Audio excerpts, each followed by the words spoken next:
ओम सहना भवतु सहनौ भुनक्तु सह वीर्यं करवावहै तेजस्विनावधीतमस्तु मा विद्विषावहै।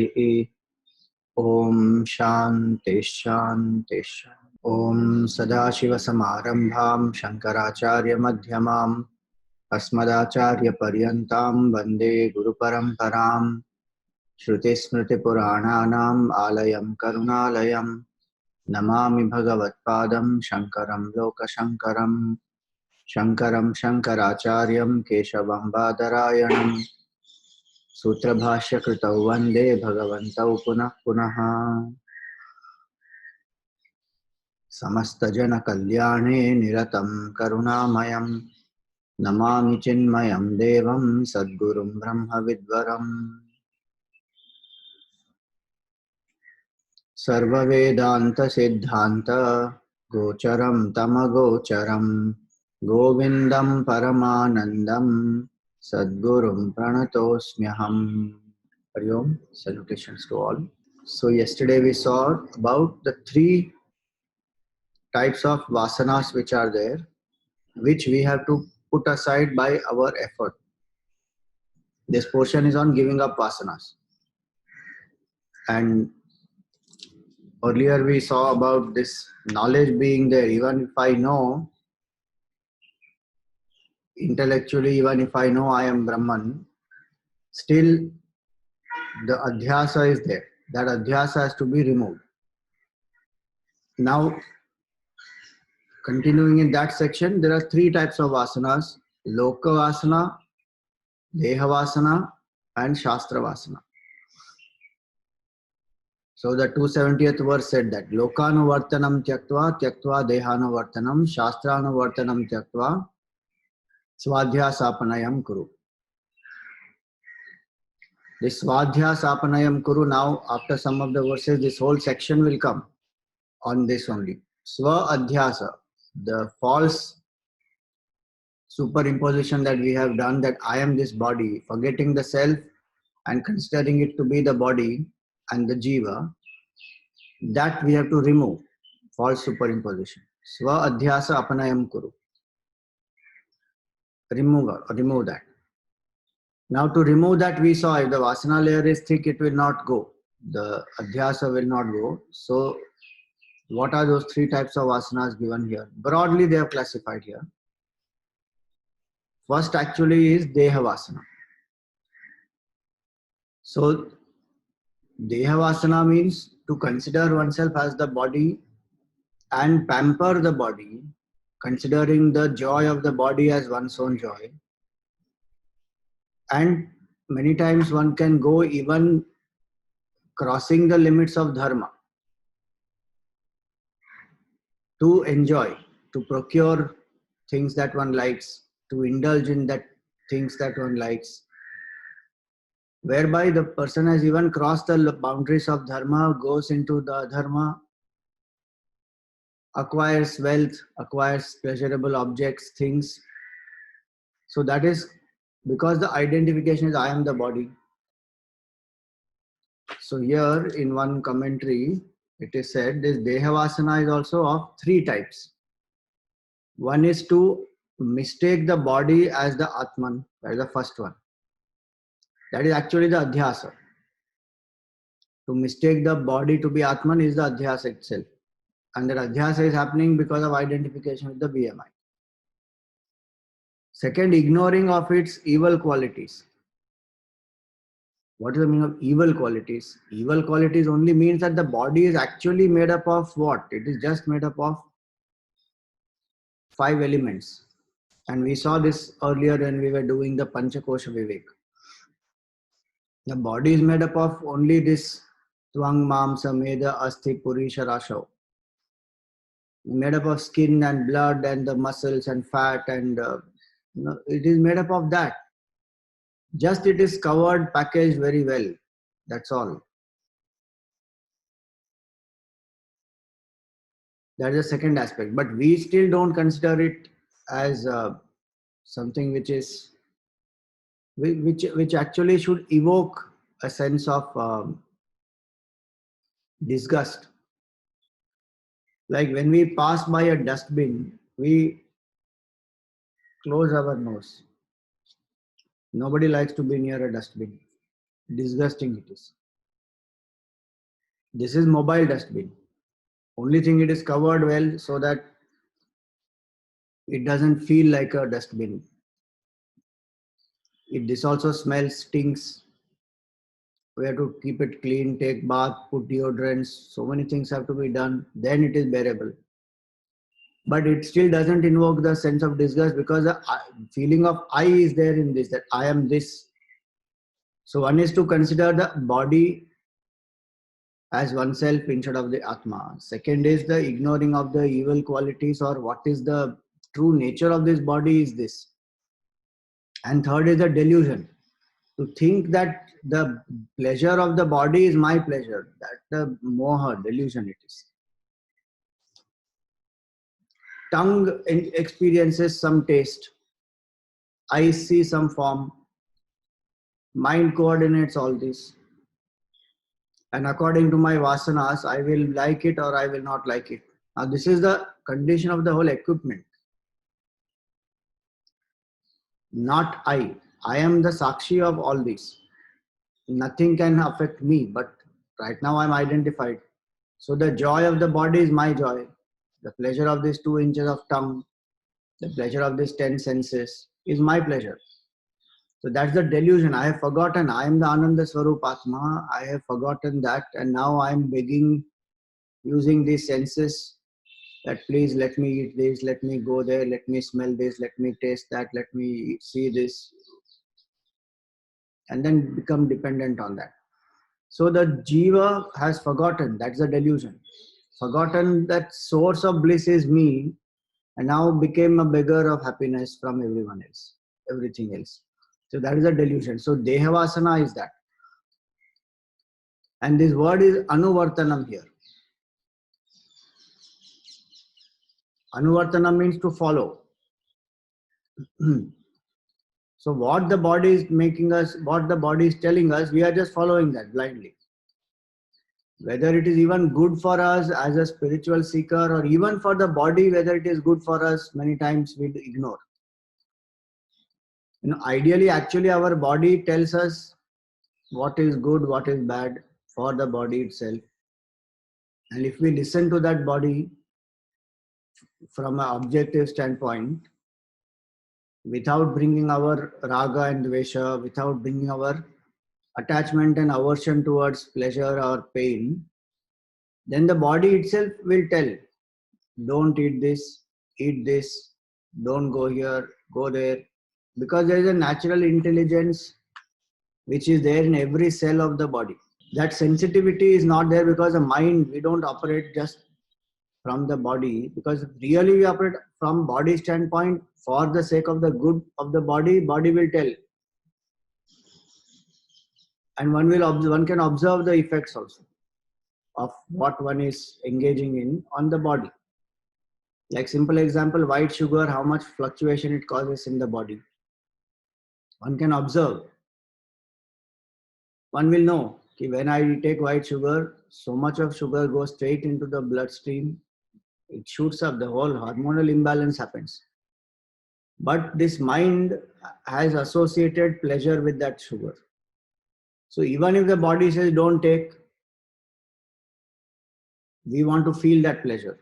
So we will still take. So then we are not going by what the body's condition is. We are going by our own likes and dislikes. And through the body trying to experience this. So that's the delusion part. So Anuvartanam means we are just following.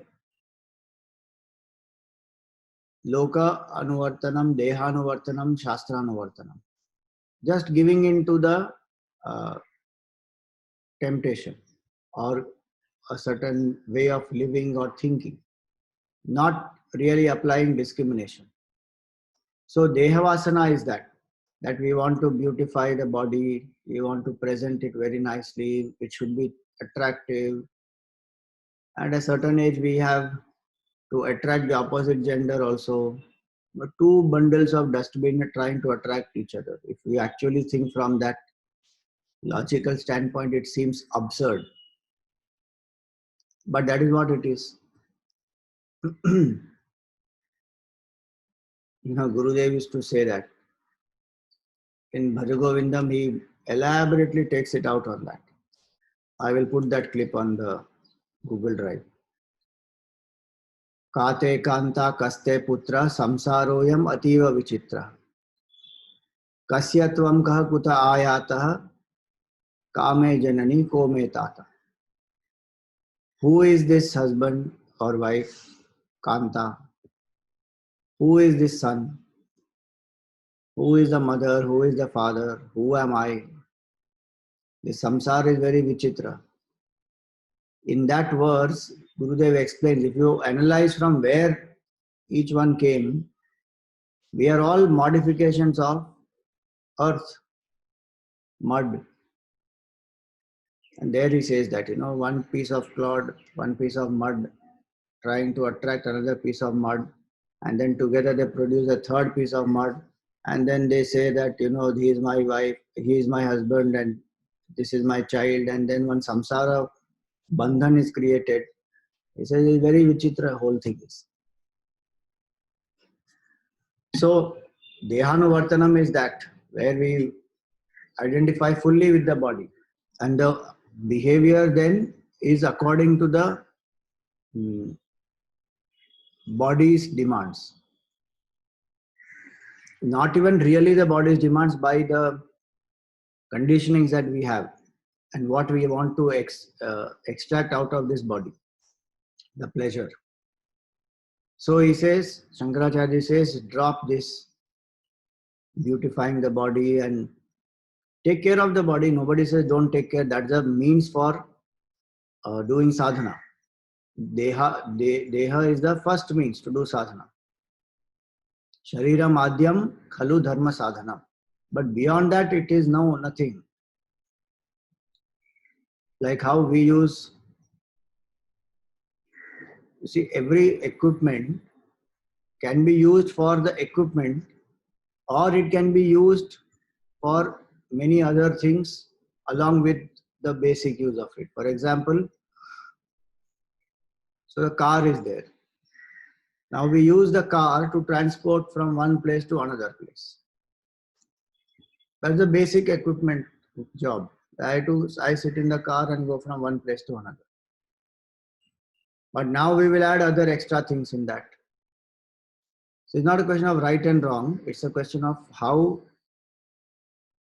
is it leading me to my goal or not. That's all. So there we add other things in the car.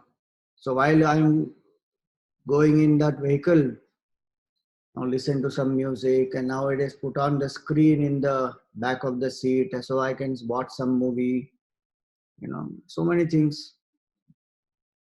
Other things are added in that. So the basic objective is one, then rest are all frills, accessories, so many things that one does. Same way phone, basic thing is to communicate, but now there's so many things that one can do on the phone, play the game also and do so much of work also on phone. Many things are possible. That has become, take videos, photographs, so many things, unending things, scan things. It goes on. Now the utility of that phone has increased. So some things are in that sense conducive, good for the progress one moves, evolves. But some things are added as a pleasure aspect only, which for the common man in the world outside there is nothing wrong, but for a seeker one has to be very alert and careful. So same way, the body has many capabilities. Artha, Kama, Dharma, Moksha, all four body can do. Human body especially. What is meant here is, if I am a seeker of moksha, then drop this pursuit of Kama. And that also doing adharma to get into Kama. Because I am creating new vasanas and new karmas. Get out of greed to earn wealth. Yallabhase nija karmo patam vittam tena vinodaya chittam. With whatever hard work, what one gets with righteous means, be happy with that. But today we do so many things, taking it on credit and monthly, whatever that installments, and Then one gets stressed out working for that. Many things happen just because I want more comfort. Those things for a seeker are not to be done, because the focus then goes away from the Vedantic aspect, the pursuit of self, where one needs to go more introvert. So Dehavasana is that, where one focuses on dharma and moksha. Artha and kama also one pursues only based on dharma and moksha. If it is not leading me to dharma and moksha, if it is increasing my worldly vasanas, those parts have to be removed. Even in the Gita, Bhagavan says, Dharma aviruddho bhuteshu kamosmi bharatarshava. I am that desire which is not opposed to dharma. In the 7th chapter, he says that. Balam balavatam chaham kamaraga vivarjitam. I am the strength in the strong, devoid of all attachments, all sensual desires. Then he says, Dharma viruddha bhuteshu kamosmi bharatarshava. I am that enjoyment which is not against dharma. So Dehavasana is that. Then Lokavasana. Now when we have Dehavasana, then Lokavasana also can be there. Lokavasana is the vasana that everybody should be speaking good about me. I should be praised by all. I must please everybody. Nobody must be my critic. And I must be very, very popular in the whole world. People should praise me, applaud me, recognize me. That is called Lokavasana. So here again in the commentary, it is said very nicely that Vidyaranya Swami speaks about this in this portion called Vasanakshaya in Jivan Mukti Vivek. Vidyaranya Swami has said this about the Lokavasana, that ko lokam aradhaitum samarthaha, that who is an expert in pleasing the whole world? Nobody has been able to please the entire world. Bhagwan himself has been criticized for what he did. Bhagwan Ram, Bhagwan Krishna, all of them criticized. They themselves cannot please the whole world. Where is the question of us pleasing the world? Vidyate na khalu kaschid upayaha sarva loka paritosha karo yaha sarvatha swahitam acharaniyam kim karishyati jano bahujalpaha. He says that verily there is no means to please all people of the world. So then how should one act? One should act following the dharma. Sarvatha sarvahitam acharaniyam. Follow dharma and what is good for oneself in evolution, follow that. Kim karishyati jano bahujalpaha. What will people do who go on speaking? Mindlessly they go on speaking. Jalpa means that. What is that English word? Jalpa is, they go on blabbering, not blabbering actually, it is prattling. Mindless prattling it is. Jalpa, bahujalpa. So the Vidyaranya Swami has written that this should be the attitude. The Lokavasana we should not create that I need to please everybody. So when I try to please everybody, many times I displease myself only. And the saddest thing is, after doing everything, it's not that everybody is pleased. Somebody or the other is anyway miserable. They are not going to be happy with us at all. So then what to do? I must do my duty, not that I should avoid my duty. I do my duty, do it to the best I can, and then leave the rest. And that's where it is that we dedicate that to Bhagwan, that Karma Yoga attitude comes, then it doesn't matter whether somebody is pleased or not. How does it matter? Because my work was not to please the person, my work was an offering to Bhagwan. And I did my best in that. And if there's something more that I can do, listening to people's feedback, if I can improve, then that is not a problem. That can be done, that should be done. But this is the vasana to please people. And for that, many times we will go against our own good, against what is dharma also. Sometimes flattering people just for getting some benefit or getting them to praise us, promote us, a loka vasana. So here he says that one should avoid. Do the duty in the world, dedicated to Bhagavan. Criticism, if it comes, healthy criticism, welcome it, learn from it. Unhealthy criticism, ignore it.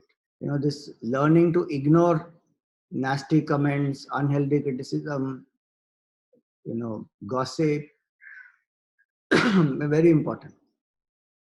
It goes inside the mind otherwise and spoils everything. Even in World Cup, if you saw, India lost against New Zealand. Why India lost against New Zealand? Top 3 wickets which fell, in that they did not know how to let go. The ball is going outside the off stump and one pokes the bat there.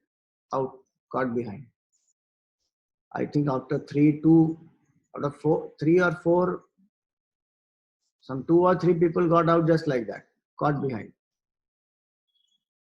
Or slower delivery comes, one just gives us catch easy. One didn't know how to let go. So same thing in life. Somebody told something, now it is going round and round and round in the head. Not able to let go.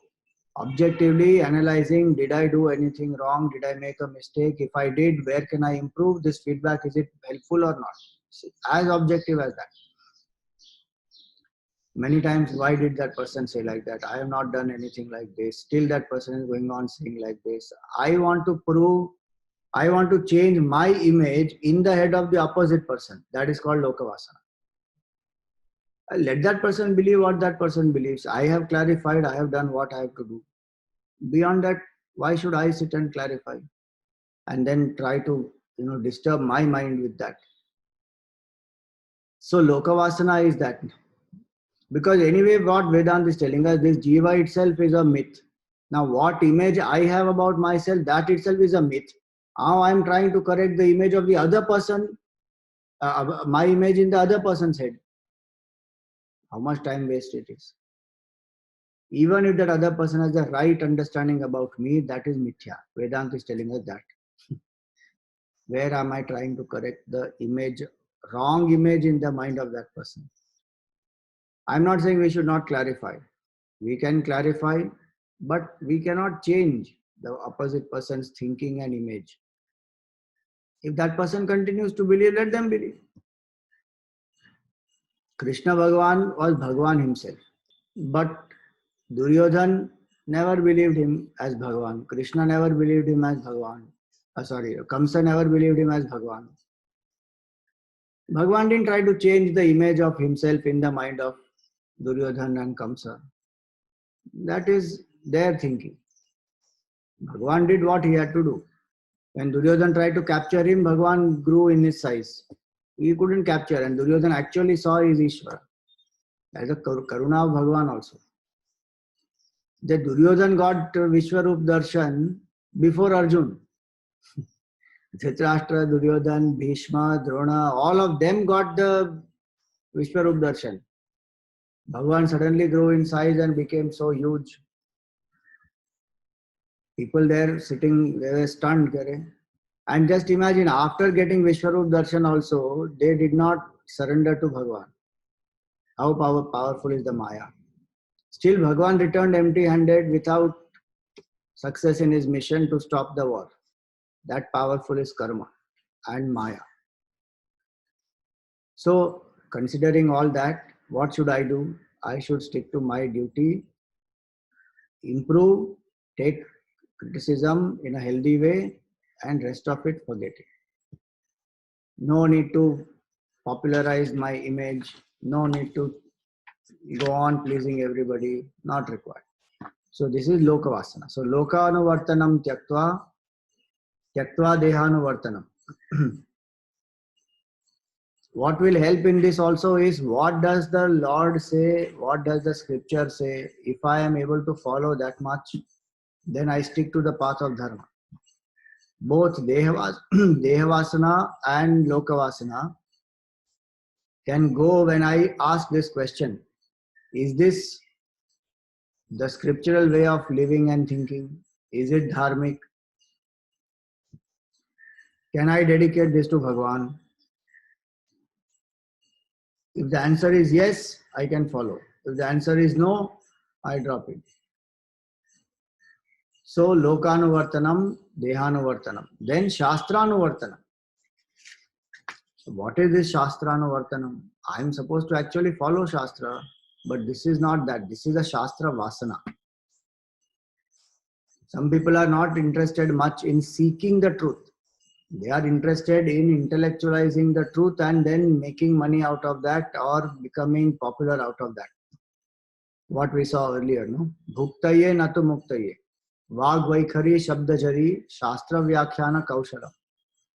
Vaidushyam vidusham yadvat bhuktaye natu muktaye. This scholarliness of the scholar is not for seeking the truth.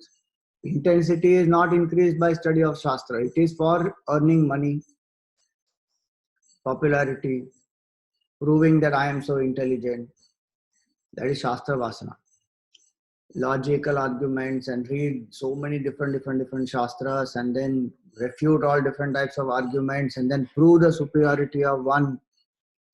See, if it is done with an attitude of getting people out of wrong notions and doing it as a sadhana, that is a different matter. Shankaracharya ji did debates, he wrote books, refuted many wrong opinions, re-established Advaita, but there was not a trace of I in that. He didn't do it for his glory at all. He did it because that was the need of the hour to revive the essence of the Shastra. That is the motive. Here it is Shastra Vasana, it is when I want lots and lots of degrees and applaud for myself. Then elaborate ritual, karma kand, and people will say, "Arey, what a great karma kandiji, such elaborate things he did, not very easy to do all this." So the applause comes to me. Using the Shastra, using the karmas, the rituals, or any, like even simple thing like upvas. Somebody does upvas 5 days, 7 days, and then the objective was not self-mastery. The objective is people should say, "Arey, what a tapasvi, 7 days only on water. Nothing else but water that person took." With that objective, one does. And then one feels very good, kisi, people are praising me. So then I am using the Shastra to further my ego, strengthen my vasana, rather than reducing the ego. So that is Shastra Vasana. Or one becomes very rigid and fanatic to one's own idea. This alone is the truth, nothing else. No flexibility by changing times, adaptability, nothing. Became very rigid, dogmatic. That is Shastra Vasana. So here again, the Shastra Vasana is said of 3 types. One is the difficulty of learning. Difficulty of learning means that the Shastra is so vast that one just goes on learning, and still it is not enough. See, one example is given here that one seeker called Bharadwaj, he learned the Vedas, but his vasana for learning the Vedas was so much that Vedas are by themselves vast. So he spent 3 lives studying the Veda. Still he found that is not enough. So he obtained another 4th life also. And when he found that he could not complete the study of the Vedas, then after that 4th life, in the next one, in that 4th life at the end, then what did he do? He diverted his mind to worship of Bhagwan finally. So this vasana is called Patha Vasana. One goes on wanting to read more and more and more and more. When will you start applying? After 4 lives, at the end of the 4th life, he started applying and took his mind to Brahman. Saguna Brahman, he started worshipping. Till then, he was just reading only. No doubt, one should gain knowledge, but the knowledge application can go together. Here it is only a scholarly, intellectual information that one is collecting. So that is the first category, where we say that the difficulty of learning, because Shastra is very vast. I want to study this also, that also, that also. One just goes on studying. Exploring is one aspect, but one should find a direction through that. When I am exploring the Shastra, what is the direction? Has it changed me to an introverted person? Has my extrovertedness reduced? Am I mastering the BMI or not? Otherwise, just studying is of no consequence. It must lead to transformation. So this is a one type of Shastra Vasana, where one just goes on accumulating degrees and reads. Application is less. Then the second one, he says, is the connected to the first one is the second one, where he says there is an incompetency for the Shastra. So there is another example given here for that is, there is another Muni, not the popular one which we know. There is another Muni called Durvasas. And he went to the presence of Bhagavan with a load of books to propitiate him. And Naradji, who was there at that time, compared him to a donkey carrying a load. What does this mean? A donkey carrying a load of books doesn't know the value of that book or the knowledge. It just, for the donkey, just load. So that's what he meant here, saying that the inward vision, the grace of the Guru is not there. So there's incompetency to study the Shastra. But the Vasana is there, so one goes on studying. Load of books one has brought. First one also is similar. He goes on studying more and more and more and more, but one has not started applying. In the second one, he says the incompetency for Shastra is there. Incompetency meaning one has not understood only that all this is happening by grace of Bhagavan and the grace of the Guru. In fact, one actually doesn't seek that actively. Guru Upasati is one very important part in this Vedanta. We saw that how a disciple goes to the Guru.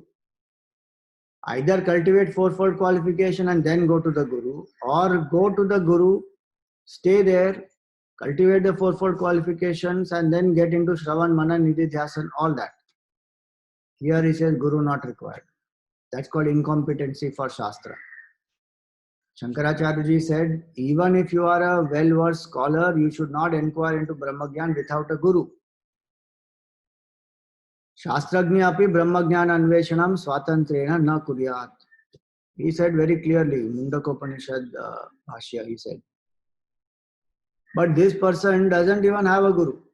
The first person maybe has a Guru and goes on reading. This person doesn't have a Guru, doesn't have the inward vision. So what can happen many times is the misunderstanding of certain ideas will arise. Simple thing, the word Atma itself means so many things in the Shastra when we read. Sometimes it means mind, sometimes it means even body, sometimes it means the self. Now which meaning to take at what time? Even the word Sat and Asat. You saw in some earlier verses, Sat and Asat means gross and subtle. And from other meaning, Sat and Asat means that which is real in 3 periods of time is Sat, and that which is not existent at all, that is called Asat.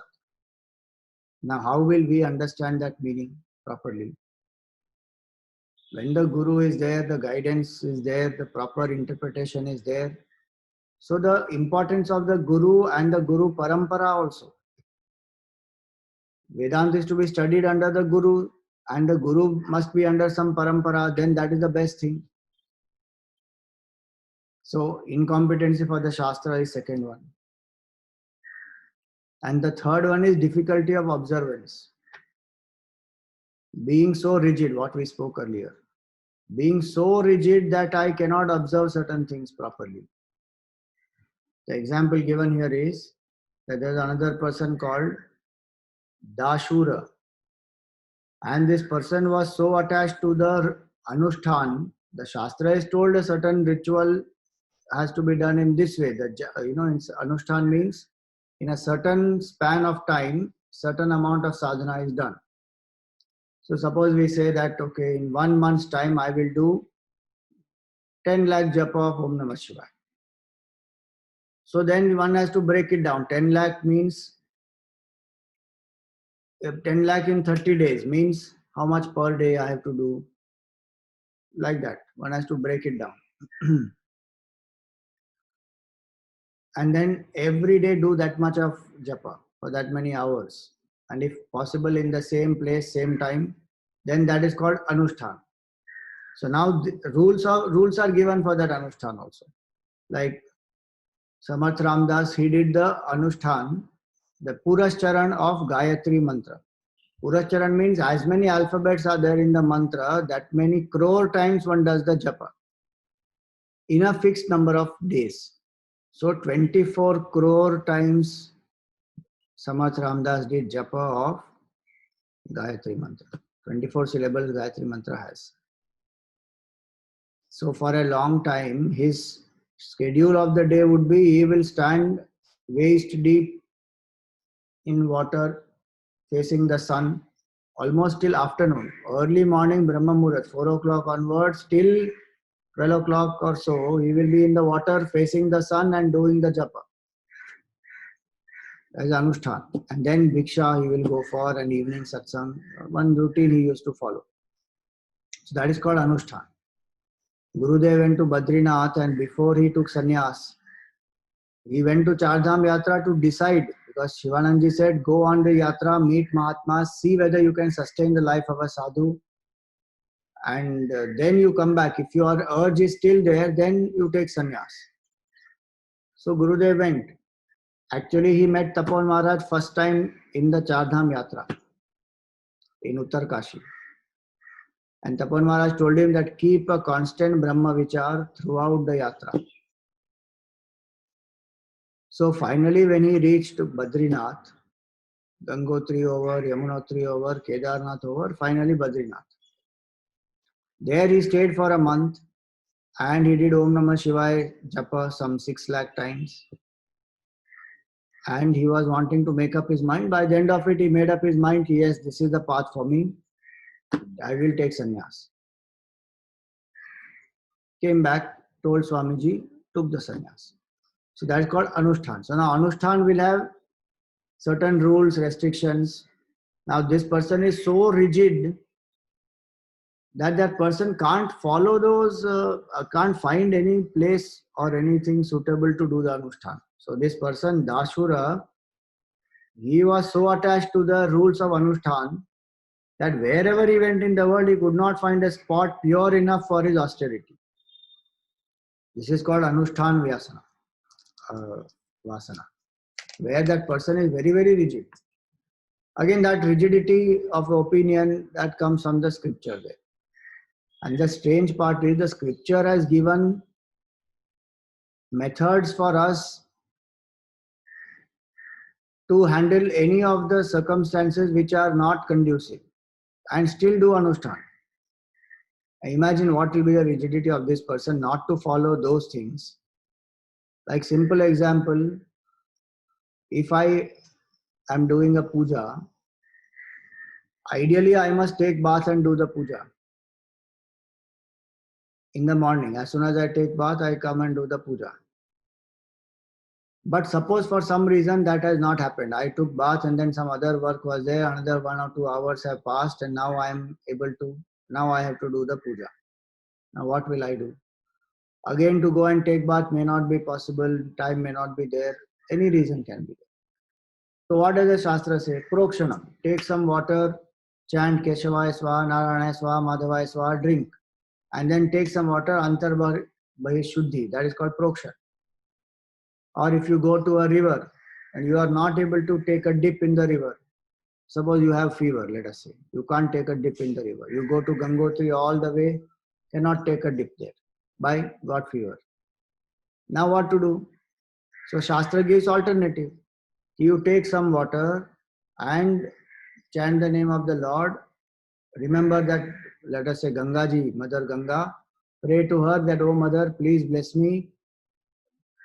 I am not able to take full dip here. So take the water, pour. 3 times you put over. Shastra gives so much of flexibility. Now imagine this person's rigidity, as a person will not listen, will not change, will not adapt, will be very, very rigid. So that is the Shastra Vasana. So intellectual arguments, elaborate ritualism, nothing wrong with ritualism, but if it is just for the sake of boosting my ego, then, or rigidity in one's opinions, just intellectually wanting to accumulate, not wanting to study under a proper teacher, all these are limitations. And he says, this is Shastra Vasana. He says, renounce this. Now what can be done? See, we cannot renounce the body, we cannot renounce this world, we cannot renounce the scripture. We have to renounce the Vasana connected to all this. Deha Vasana has to be dropped. I am the body, Vasana has to be dropped. Pampering the body, Vasana has to be dropped. Loka Vasana has to be dropped. I cannot go away from the world, shut myself away from all people. Even if I retire into the forest, I will build a relationship with the living beings there. How will I remove? Relationship cannot go. So we cannot move away from people and completely cut off. That is not possible. Even people like Tapan Maharaj, such great tapasvis and vairagis, people still came, he met them peacefully, he shared knowledge with them. All that happened. But no I is there. No sense of ego or popularity. So that has to be dropped. And Shastra again we cannot renounce because that's the valid means of gaining knowledge. But my rigidity I can let go. Attachment I can let go. Using the Shastra to boost the ego, I can let go of that. So these are the 3. Loka Vasana, Shastra Vasana and Deha Vasana. The next verse is also similar. Lokavasanaya jantoho shastravasanaya picha dehavasanaya jnanam yathavannaiva jayate. He says jnanam yathavad na eva jayate. The knowledge of the self, yathavat means as it is. The knowledge of the self as it is will not rise if these 3 are there. If I am running behind the world, if I am just thirsty for unnecessary study of Shastra and I am not wanting to apply, and body, pampering the body. If these 3 are there, then cannot happen. Knowledge of this Brahman will not arise. So many times one does something only to please. One example is given here of Deha Vasana. There's one husband, he got very frustrated with the wife. And he said, I am renouncing all this, I am going away to Rishikesh. So the wife said, have a cup of tea and go. The husband drank that cup of tea, and 1 cup of tea, as he drank 1 cup of tea, his vairagya also came down. Pampering of the body, 1 cup of tea is enough to take away all that. Anyway, that was not real vairagya. It was just frustration in his head. So body is like that, pampering of the body. It will not lead to vivek, vairagya, mumukshutvam, all that. So that Deha Vasana, Loka Vasana, popularity, etc. Where is the mind available if I am attached to these three? Think about it. Full time the mind is either running behind the body pampering or popularity of the ego. And today with social media being there, it is a boon in many ways that we are able to voice out our opinions at least. But it is bane also in many ways. How much the mind does only to get popularity on social media. One pays money to buy fake followers and then show to the people that this many million people are following me. And then one is paying money to sustain those fake followers also. Every time one puts something on the social media, one goes on checking how many people liked, how many people commented. So where is the mind available for Brahma Vidya then? One can use social media, put it, let it go on after that. Our idea is only to share knowledge with people or make the people aware. So with that motive one does, then that it does not bind. But otherwise, when the mind is following this, then Lokavasana, Dehavasana, and then again Shastra Vasana. The one person, a Mahatma went to his home. Libraries, big, huge, like a library is one room is full of books. And in that whole section of book on meditation. Some 40 books on meditation, minimum. So the master asked, Areva, so many books on meditation you have. How long do you meditate in a day? He said, meditation I am not able to do, Swamiji. I am just happy to read all these books. Because I have collected so many now that I have to read. And there are some people who don't have place in their shelf. But that craving to collect more and more and more books will be there. So go on collecting books. How many have you read in that? Not even 20%. But this book is good, that book is good, this is required, that is required, and keeps bringing. I call Shastra Vasana. So Shastra Vasana, Deha Vasana, Loka Vasana can bind us. In that Deha and Loka are extroverted Vasanas. Shastra is the subtler Vasana, but all the three can bind. And hence one should be very alert. To give up Vasana, I should give up these three also. Shastra, Loka and Deha Vasana. Now moving ahead, he says, Samsarakara grihamokshamichoho ayomayam padani bandha shrinkhalam vadanti tadnya patuvasanatrayam yosmad vimukta samupaiti muktim. Samsara karagraha mokshamichoho. This is an analogy. One who wants to be free from the prison house of this samsara, karagraha. And what is binding this person there? Ayomayam pada nibandha shrinkhalam. It's an iron chain which is tied on the feet. Pada nibandha shrinkhalam. What are these three? Vadanti tadnya patu vasanatrayam. The wise people have spoken of these three, Loka Vasana, Deha Vasana, Shastra Vasana, as three chains that are binding us inside this prison house of this samsara. So I am not free inside the prison house. In this prison house itself is this samsara. Now inside that I am bound by these three chains. And yo asmad vimukta, one who is free from these three, samupaiti muktim, that person gets liberation. So Gurudev has given the explanation very beautifully. The second para here he says, in order to be free, you will first have to break these shackles. Only then can the prisoner come out of the confining walls of the prison. Our identification with the body, mind and intellect constitutes the prison walls and the iron bars that we have built around ourselves.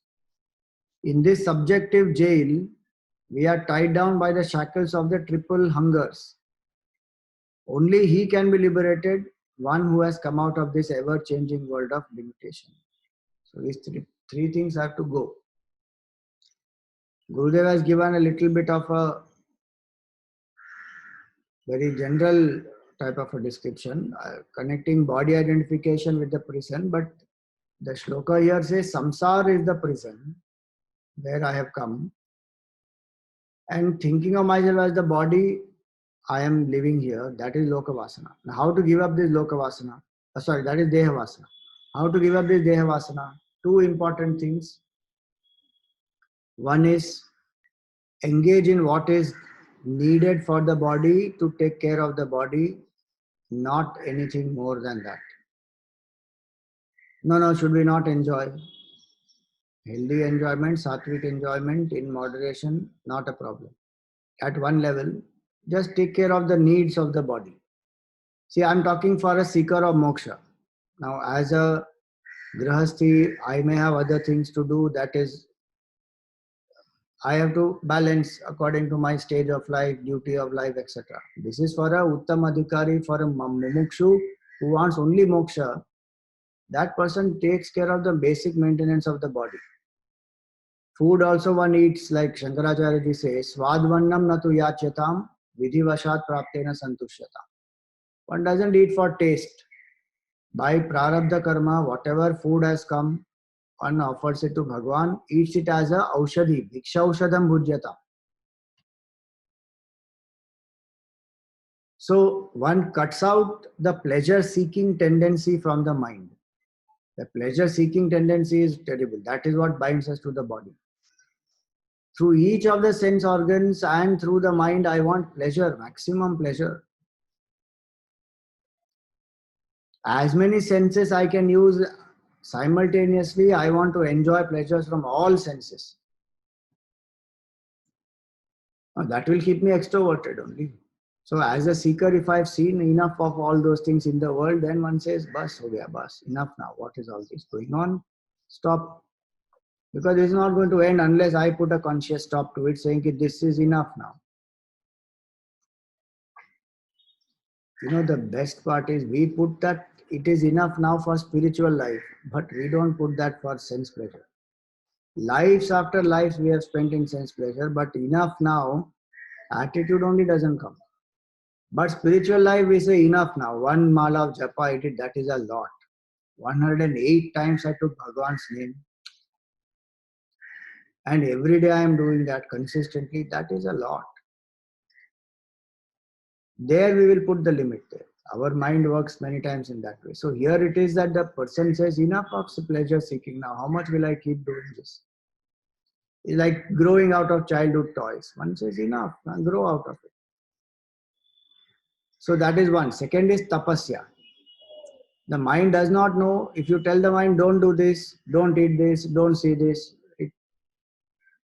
one has to give proper positive preoccupation to it. So with tapas, I can get out of dehavasana. Tapas at different levels. Body level also one can do the tapasya. Eat sattvic food, sleep properly on time, do regular meditation, avoid certain contacts with certain things which are harmful for the body and the mind. All those things which one can do. So dehavasana goes with tapas, with taking care of the need, not the greed of the body. So dehavasana has to be removed. Of course, deepest level is contemplation that I am not the body, that we just saw earlier. So dehavasana goes like that. Lokavasana will go when I understand that I have to stick to my dharma, I do not need to please anybody, and I become equanimous in praise and criticism. If these two I can do, that I do my duty, I don't have to please anybody. I don't have to please everybody. One. Two, in praise and criticism, I am equanimous. Whatever they say, it anyway belongs to the realm of mithya. Functionally, I can acknowledge saying yes, thank you. And functionally, I can see if I can improve something, I will do. So equanimity in praise and criticism. Lokavasana. Then there was one more point about Lokavasana. Just came and went. Will come. Shastra Vasana. Find out what I can apply and start applying it. As I'm studying, I should start applying it. Let me see the joy of application. Not get carried away by only intellectual information and theories. Find out what is the essence and just follow. How many books do I need to read?